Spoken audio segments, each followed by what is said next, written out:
नमस्कार, आप देख रहे हैं जी संगम। मैं हूं शेखर त्रिवेदी। आज से नई लोकसभा का बजट सत्र शुरू हो रहा है। मोदी सरकार के लिए किसी अग्नि परीक्षा से कम नहीं। थोड़ी देर में सत्र पर चर्चा के लिए सर्वदलीय बैठक भी होनी है। कल सदन में रेल बजट पेश किया जाएगा। बढ़ते घाटे और रेलवे प्रशासन पर उठती उंगली के बीच रेल मंत्री के लिए चुनौती बनी।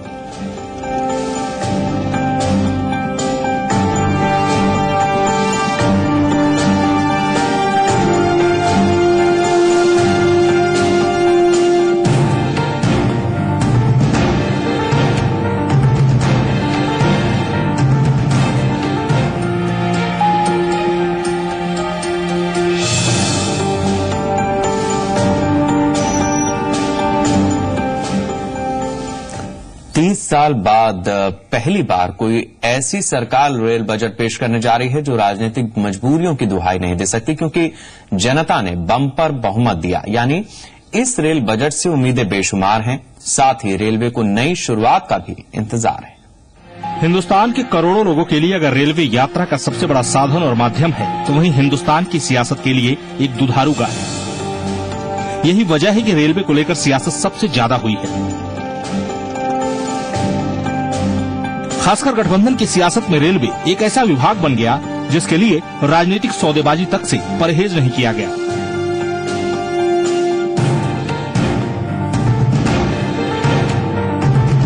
नतीजा 2.5 करोड़ लोगों को रोजाना उनके गंतव्य तक पहुंचाने वाली रेलवे आज खुद घिसट घिसट कर चल रही है। क्या अब बदलेंगे हालात? क्या अब सुधरेगी रेलवे? क्या आएंगे रेलवे के अच्छे दिन? ये सवाल बड़े अहम हैं, क्योंकि इन्हीं सवालों में छिपी है वो उम्मीद की किरण जिसका इंतजार सबको है। खासकर ऐसे वक्त में जबकि हिंदुस्तान की आवाम ने खिचड़ी सियासत को खारिज कर एक मजबूत सत्ता प्रतिष्ठान का निर्माण किया है। लिहाजा अब कोई बहाना नहीं चलेगा। अब सियासी मजबूरियों की कोई दलील नहीं बचेगी, क्योंकि अब फैसले करने का वक्त है। नई सरकार इसे अच्छी तरह समझती है। लिहाजा घाटे से जूझ रही रेलवे का किराया बढ़ाकर कड़वी घुट्टी पहले ही पिला दी गई। और अब रेल बजट में कई ऐसे ऐलान मुमकिन हैं जिनके जरिए आधुनिक और हाईटेक रेलवे का सपना पूरा हो सकता है। जी मीडिया के सूत्र बताते हैं कि इस बार सरकार रेल बजट में बहुत कुछ खास करने जा रही है। खाने की क्वालिटी सुधारने के लिए पीपीपी मॉडल के तहत कैटरिंग का जिम्मा नामचीन आउटलेट्स को दिया जा सकता है। ट्रेनों में सफाई की व्यवस्था के लिए आधुनिक मशीनों को लगाया जा सकता है। कोच की आंतरिक साज सज्जा में बदलाव किए जा सकते हैं। कोच में दी जाने वाली कपड़े की बेडशीट की जगह डिस्पोजेबल बेडशीट का ऐलान हो सकता है। कई आधुनिक सुविधाओं वाली नई ट्रेनों का ऐलान हो सकता है, जिनका किराया प्लेन की तरह घटाया और बढ़ाया जा सके। उम्मीद यह भी है कि रेलवे आरक्षण की व्यवस्था को बेहतर और पारदर्शी बनाने के नए उपाय किए जा सकते हैं। साथ ही सुरक्षा के भी कई ऐलान हो सकते हैं। रेलवे की वेबसाइट अपडेट हो सकती है, जिसके बाद वेबसाइट क्लिक करने पर सिर्फ वही ट्रेन आएगी जिसमें सीट उपलब्ध होगी। महिलाओं की सुरक्षा के लिए 5000 सुरक्षा कर्मियों की भर्ती होगी। बुलेट ट्रेन चलाने की समय सीमा के साथ उसकी शुरुआत कहां से होगी और उसका रूट क्या होगा, इसका भी ऐलान हो सकता है। ट्रेनों के लिए सौर ऊर्जा का इस्तेमाल शुरू हो सकता है। मेट्रो की तर्ज पर ट्रेनों में ऑटोमेटिक डोर लग सकते हैं। पटरियों की सुरक्षा के लिए एक्सरे सिस्टम लागू हो सकता है। जाहिर है रेल बजट में ऐसे तमाम उपाय किए जा सकते हैं जिनके जरिए रेलवे को वापस न केवल पटरी पर लाया जाए, बल्कि उसे दुनिया की बेहतरीन रेलवे की कतार में खड़ा किया जा सके। लेकिन इन सबको करने के लिए चुनौतियां भी कम नहीं हैं। घाटे से कैसे उबरेगी रेलवे? लंबित पड़ी पुरानी परियोजनाओं का क्या होगा? रेल पटरियों के विस्तार के लिए योजना क्या होगी? यात्री सुविधाओं को बढ़ाने के लिए क्या करेगी सरकार? रेलवे के जर्जर पुलों और मानव रहित क्रॉसिंग की समस्या से कैसे निपटेगी सरकार? जाहिर है रेल बजट से अगर उम्मीदें जुड़ी हैं, तो चुनौतियां भी कम नहीं हैं। लिहाजा इन चुनौतियों से कैसे निपटा जाएगा और इसके लिए क्या ठोस रणनीति बनेगी, इसका इंतजार पूरे देश को है। ब्यूरो रिपोर्ट, जी मीडिया। गृह मंत्री राजनाथ सिंह ने रेल मंत्री सदानंद गौड़ा को चिट्ठी लिखी है। राजनाथ सिंह ने लखनऊ के गोमती नगर में अलग रेल टर्मिनल बनाने के लिए अनुरोध किया है।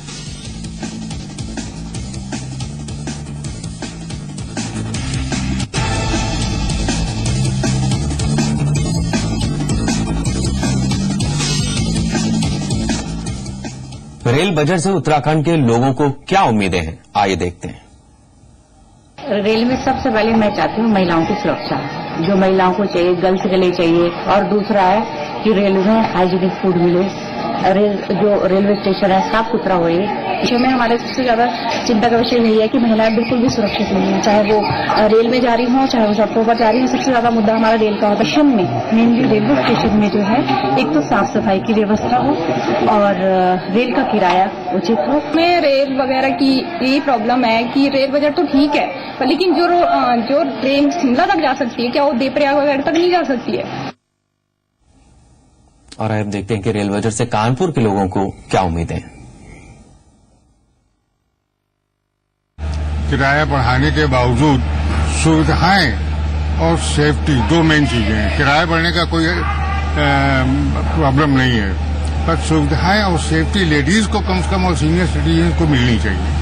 अगर वो दे देते हैं तो रेल बजट बहुत अच्छा है। घर से लेके जनरली लोग बहुत कम चल पाते हैं, तो साफ सफाई होनी चाहिए। आपके कैमरे का मैंने पूरा देखा कि कैसे आपने अंदर गंदगी और सब दिखाया। इसके बाद तो चाय पीने की भी इच्छा नहीं हो रही है। बहुत बढ़िया काम किया, इतना बढ़िया आपने दिखा। और हम लोग ऐसा फील करते थे जब चलते थे, क्योंकि जनरली हम लोग एसी वगैरह में चलते हैं तो देखते हैं कहीं काकरोच हैं, कहीं चूहे हैं, कहीं कुछ। तो हम लोग को लगता है कि ये पेनिटी में जरूर होंगे, पेंटी कार में। सबसे जब मान लीजिए जैसे रेल बजट आप फेस करते हैं, किराया बढ़ता है, तो पब्लिक को सुविधा होनी चाहिए। जैसे मान लीजिए अभी हम बिहार पटना से आए, ठीक है, अभी मुझे जयपुर जाना है, तो 9 बजे सुबह से अभी तक जैसे मान लीजिए हम इंतजार कर रहे हैं, गाड़ी तो कोई है नहीं। हम तो आके रेल सुविधाएं इतनी नहीं दे पाते।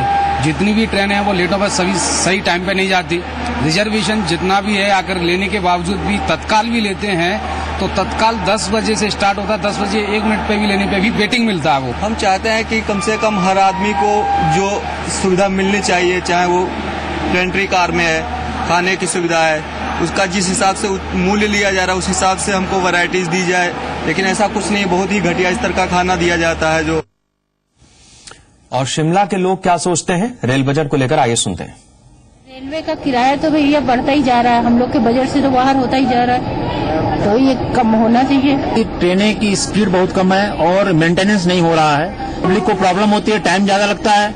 इसके लिए गवर्नमेंट टूरिस्ट के हिसाब से कुछ अलग से व्यवस्था करे। रेलवे से हमें उम्मीद है कि मतलब यहाँ की जो रेलवे ट्रैक है वो आगे बढ़ना चाहिए, ताकि यहाँ पे टूरिस्ट थोड़ा ज्यादा आते रहें, क्योंकि शिमला जो है वो टूरिस्ट पे ही टिका हुआ है। तो हम यही उम्मीद करते हैं किराया थोड़ा ज्यादा ना बढ़े।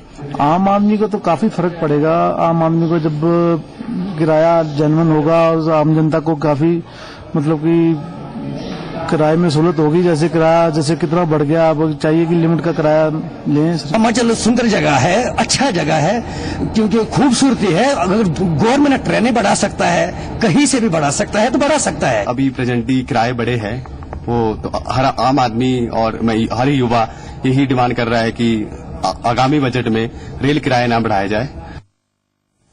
रेल बजट को लेकर कोलकाता के लोगों को भी ढेरों उम्मीदें हैं। देखते हैं कोलकाता के लोगों का क्या कहना है।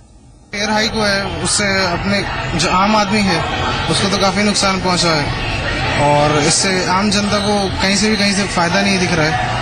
तो जो अगला जो रेल बजट आने वाला है उसमें यही होना चाहिए कि इस जो भी हाइक हुआ है फेयर में उसको कम करने की कोशिश करनी चाहिए। और ये 14 पॉइंट जो भी भाड़ा बढ़ा, ये बहुत एक्सेस भाड़ा हो गया है। आम जनता तो इससे मरेगी और बहुत बोझ आ गया है।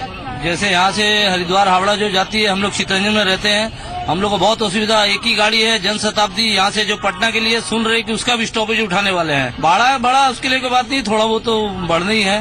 कितना दिन घाटा का काम कितना दिन चलेगा। तत्काल सुविधा से ज्यादा जो ये टाउट्स की बीमारी है, जिसमें आपका ऑलरेडी चार्ट प्रिपेयर हो जाता है, उसके बाद भी ऐसी है कि आपको बोला जाता है कि you can get a final ticket आपका चार्ट बनने के बाद भी। तो तत्काल में जब हम जाते हैं तब हमें 8 बजे का टाइम था, अभी 10 बजे 10 मिनट के बाद आपको अगर आप दूसरे या तीसरे नंबर पे है तो आपको ऑलरेडी वेटिंग लिस्ट मिल जाता है। हम लोग को तो तत्काल सेवा मिल ही नहीं रहा, मतलब बहुत ही परेशानी हो रही है। जितने भी यात्री लोग जहाँ जा रहे हैं या जिनको मतलब सडनली चाहिए टिकट, वो भी नहीं मिल पा रहा। प्लस मतलब रेलवे टिकट भी फेयर को जो भी है वो भी इंक्रीज हो रहा, जिससे हम लोग को मतलब बहुत ही ज्यादा मुसीबत का सामना करना पड़ रहा है। हम रेलवे को पैसा देने के लिए तैयार है, लेकिन हमें चाहिए तत्काल टिकट, हमें चाहिए कंफर्म टिकट, जब भी हम जाना चाहे, कोई भी ट्रेन में जाना चाहे, हमें कंफर्म टिकट मिलना चाहिए। What I think they should do is either increase the number of platforms, and the other thing is maybe instead of increasing, because they are increasing the train fare, so we should get the requisite amount of facilities. और अब रांची के लोगों की राय। Rail budget से अभी सबसे बड़ा उम्मीद है हम लोग तो रांची के, इसलिए हम लोग चाहेंगे कि रांची को कुछ और रेल दे सरकार, कुछ और ट्रेन का सुविधा दे। जो भाड़ा बढ़ाया गया है उसको कंट्रोल किया जाए और और ज्यादा ना किया जाए कि आम पब्लिक को दिक्कत हो। राउरकेला रूट को डबल रूट किया जाए। रांची के लिए हम लोग को एक रांची के लिए सुपर फास्ट और दुरंतो चाहिए। दूसरा यहाँ से मुंबई के लिए डेली ट्रेन चाहिए। से एक शब्द हम लोग एक कर रहे हैं कि कम से कम किराया जो बढ़ गए हैं, अब दिन प्रतिदिन महंगाई बढ़ रही है, किराया भी अभी 14% बढ़ा हुआ है, तो उस पर कम से कम रोक लगे जिससे आम आदमी रेल यात्रा कर सके। संसद का बजट सत्र आज से शुरू हो रहा है। 1 महीने से ज्यादा समय तक चलने वाले इस सत्र में महंगाई का मुद्दा छाए रहने की संभावना है। इस सत्र में नरेंद्र मोदी सरकार अपना पहला बजट पेश करेगी। सरकार को घेरने के लिए विपक्षी दलों के पास मुद्दों की कमी नहीं।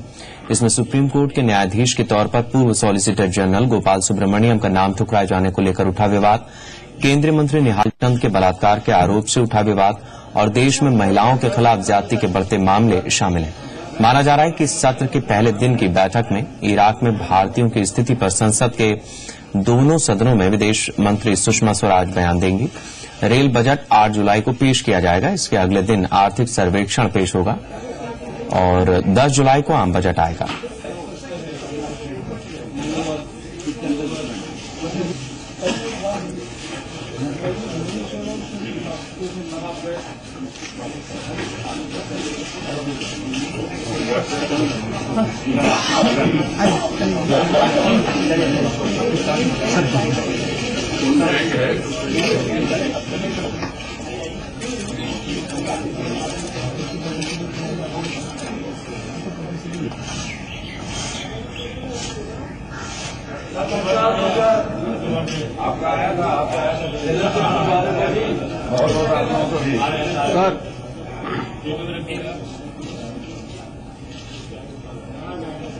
रवि त्रिपाठी हमारे साथ, हमारे संवाददाता इस समय जुड़े हुए हैं।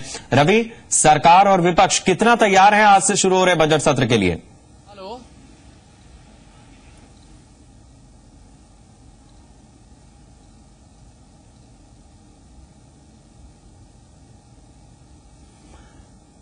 शायद हमारा संपर्क नहीं हो पा रहा है। आपको बता दें कि आज से बजट सत्र शुरू हो रहा है। कल रेल बजट आएगा और 10 तारीख को आम बजट। सरकार और विपक्ष दोनों ने ही अपनी अपनी तरह से पूरी तैयारी की है। इससे पहले लोकसभा स्पीकर सुमित्रा महाजन सर्वदलीय बैठक भी कर चुकी हैं ताकि सदन की कार्यवाही को सुचारू रूप से चलाया जा सके।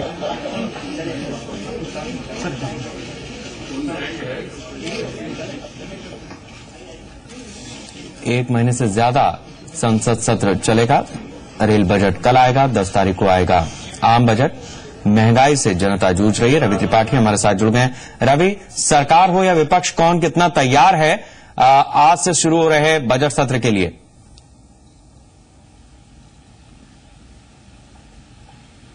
हेलो, एक बार दोबारा से सवाल दोहराएंगे आप? रवि, ये बताइए कि सरकार और विपक्ष की तैयारियां किस तरीके की हैं बजट सत्र के लिए? देखिए, जाहिर सी बात है कि सरकार चाहेगी कि ये बजट सत्र स्मूथ चले, कहीं कोई हंगामा ना हो और सारे मुद्दे जो सरकार रखना चाहती है संसद के पटल पर वो रखे जाएं, उन पर चर्चा हो। खासतौर पर कल रेल बजट है तो रेल बजट सबसे पहले फोकस होगा सरकार का कि रेल बजट में सारी चीजें जो सरकार करना चाह रही है, लोगों को जो सपना दिखाया गया है, चाहे साफ सफाई की बात हो, सुरक्षा की बात हो, रेलवे के ट्रैक का अगर बात करें तो उसका दायरा बढ़ाने की बात हो, बुलेट ट्रेन लाने की बात हो, तमाम तरह की चीजें हैं उसको लाया जाए। साथ ही साथ अगर बजट की बात करें, आम बजट जो 10 तारीख को होना है, उसमें कोशिश ये होगी कि कहीं ना कहीं महंगाई से लोगों को बड़ी राहत दिखाई जाए। कम से कम लोगों को लगे कि महंगाई से सरकार लड़ने के लिए तत्पर है। और साथ साथ टैक्स कहा जा रहा है कि टैक्स जो टैक्स पेयर्स हैं उनको बड़ी रिलीफ देने की तैयारी की जा रही है। अगर टैक्स पर बड़ी रिलीफ मिलती है तो एक सरकार के लिए एक अच्छा कदम होगा और कहीं ना कहीं आम जनता में भी अच्छा मैसेज आएगा। लेकिन विपक्ष की बात करें, अगर विपक्ष की बात करें तो विपक्ष आज से ही तैयारी में है। आज भी जंतर मंतर पे प्रदर्शन है कांग्रेस का और संसद के घेराव करने की तैयारी चल रही है। विपक्ष की कोशिश यही है कि संसद को न चलने दिया जाए और खासतौर पे जो मुद्दे हैं, चाहे तो सरकार के खिलाफ महंगाई का मुद्दा हो या फिर तमाम वो मुद्दे जो निहाल चंद जो उनके मंत्री हैं जिनके खिलाफ रेप का आरोप लग रहा है वो मुद्दा हो, चाहे और सारे जो भी मुद्दे अभी हाल में निकल के आए हैं, सुप्रीम कोर्ट के जज की नियुक्ति का मुद्दा हो, इन सारे मुद्दे पर सरकार को घेरा जाए, संसद में हंगामा किया जाए और बाहर भी उनको घेरने की कोशिश की जाए। तो सरकार जाहिर तौर पर चाहेगी कि संसद सत्र स्मूथ चले, लेकिन विपक्ष इसको कहीं न कहीं अड़ंगा डालने की कोशिश करेगा और सरकार पर नकेल कसने के लिए तमाम तैयारी की गई है विपक्ष की तरफ से भी। रवि, ये बताइए कि सरकार की तरफ से जो प्रयास हुए अलग अलग दलों से बात करके, जो विरोधी ही हैं उनसे, तो कितना वो कामयाब हुई है कि ये विरोधी एकजुट न होने पाए? दूसरा, ये बहुत समय के बाद एक ऐसा मौका होगा जब सदन के भीतर नेता प्रतिपक्ष है नहीं, तो ऐसे में क्या संगठित विपक्ष, क्या वाकई विपक्ष की भूमिका कोई अदा कर पाएगा, या पहले तो वो अपनी ताना बाना बुन लें, कल जो होगा फिर देखेंगे? देखिए, कई सारी बातें हैं। सबसे बड़ा मुद्दा विपक्ष का नेता बनाने जाने की बात है कि कौन बनेगा और क्या सरकार उनको दर्जा देगी कि नहीं होगी। लेकिन सरकार की तरफ से जो अभी तक इंडिकेशन है वो लग रहा है कि किसी को लीडर ऑफ अपोजिशन का दर्जा नहीं देने की तैयारी की जा रही है, क्योंकि उसके पीछे तमाम सारे रीजन है और तमाम मकसद है सरकार के। कई सारी जो भर्तियां की जाती है, कई सारे जो रिकमेंडेशन होते हैं, उसमें विपक्ष के नेता का बड़ा रोल होता है। तो कहीं ना कहीं अगर उसको सरकार बनाती है तो उसके लिए एक अड़ंगा होगा, हर बार ये अड़ंगा डालेगा, तो उसको पहले से ही खत्म करके रखा जाए, इस तरह की रणनीति है सरकार की। लेकिन इसके साथ साथ कांग्रेस को ये समझाने की भी कोशिश बार बार की गई है कि उनका संख्या बल नहीं है और ये बात को समझे, जिस वजह से पीछे के कई सारे जो अगर प्रोसीडिंग्स हैं, चाहे कई सारे जो मामले हैं पार्लियामेंट के अंदर, उसको दिखाया गया है, बताया गया है कि जिसके तहत उनको लोकसभा में विपक्ष के नेता का दर्जा नहीं मिल सकता है। लेकिन इसके बावजूद अगर बात करें तो तमाम दलों को जो आप बोल रहे हैं घेराबंदी करने की, तमाम दल एक साथ होकर आएंगे, ये कम लगता है, क्योंकि जो मुद्दा है तो अगर थर्ड फ्रंट एक अलग है, कांग्रेस के साथ जो यूपीए के घटक दल है वो अलग है, अभी भी कहीं ना कहीं वो लोग तितर बितर दिख रहे हैं। अगर एक साथ दिखेंगे तो सरकार के लिए जरूर मुसीबत हो सकते हैं। खैर बात की जाए तो राज्यसभा में जरूर मुसीबत है सरकार के लिए, क्योंकि राज्यसभा में सरकार के पास बहुमत नहीं है, वहां जो बिल अगर पास कराने होंगे वहां दिक्कत होंगे। लोकसभा में रेल बजट और आम बजट की बात की जाए तो आम बजट को पास होना है, रेल बजट को भी पास होना है, हंगामा जरूर कर सकते हैं विपक्ष के लोग, लेकिन सरकार की तरफ से रणनीति है कि सबको कहीं ना कहीं अलग तरह से एड्रेस किया जाए, सभी राजनीतिक दलों को एक एक करके एड्रेस करके उनकी समस्याओं को चुना जाए, सुना जाए, ताकि कहीं ना कहीं ये राजनीतिक दल एक होकर सरकार के खिलाफ मोर्चा न खोल पाए। शुक्रिया रवि इन जानकारियों के लिए।